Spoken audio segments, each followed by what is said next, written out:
చిన్నదో పెద్దదో ఇంత నీడుంటే అయిపోయి అనుకుంటారు ఎవరైనా. రెక్కలు ముక్కలు చేసుకొని పొద్దున దాకా ఎండల చెమట తీసి వచ్చిన కూలి పైకంలోకెళ్ళి షిట్టీలు వేసుకొని రూపాయి కూడేసుకొని ఇంత జాగా కొనుక్కుంటారు. చిన్నగా వెళ్ళినప్పుడు ఎప్పుడో 2 రేకుల అర్రలు వేసుకుంటారు. కొలువులు చేస్తోళ్ళు అయితే పక్కా ఇండ్లు కట్టుకుంటారు. అట్లనే ఓ తాన పేదలంతా ఇండ్లు కట్టుకుంటే ఏమైందో చూడుర్రి.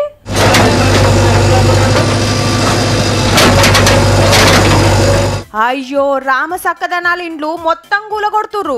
చల్ అట్లెట్లా కూలగొడతారని ఇల్లు సర్కార్ జాగల కడితే ఊకుంటామా అని వాళ్ళు ఖమ్మం జిల్లా ఉదయనగర్ లా సర్కార్ జాగల్లా ఇండ్లు కట్టుకున్నారని ఆఫీసర్లు పోయి మొత్తం కూలగొట్టిండ్రు. ఆయన భార్య సర్పంచ్ అంట. అయితే మేమే సర్పంచ్ అని ఉప సర్పంచ్ నేనని మా ఏరన్న తీసుకొని మా కాడ 1,30,000 దాకా తీసుకున్నాడండి.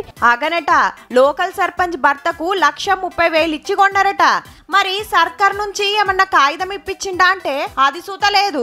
4 లక్షలు పెట్టి బోర్ వేయించుకొని పిల్లర్స్ వేసినాం. అది తీసేసి వేరే వాళ్ళు వచ్చేసారని మళ్ళీ ఇక్కడ ఎక్కడ చూపించారు. అది రేకులు లెవెల్ వేసారు. మాకు ఏ ఆధారం చూపించలేదు. మమ్మీ పేరు మీదే ఉంది. మొన్న కూడా ఇన్ఫెక్షన్ అని చెప్పి పిలిస్తే వచ్చాము, చూపించుకున్నాం. మా పేరు మీదే ఉంది. మొత్తం పిల్లలతో సహా కూలగొట్టేశారు. సర్కార్ భూములకు కాగితాలు పుట్టించి పేదల కంటగట్టిండ్రు అన్నట్టు ఆడికి అడిగిరట సుత ఏమన్నా తిప్పలైతదా అని.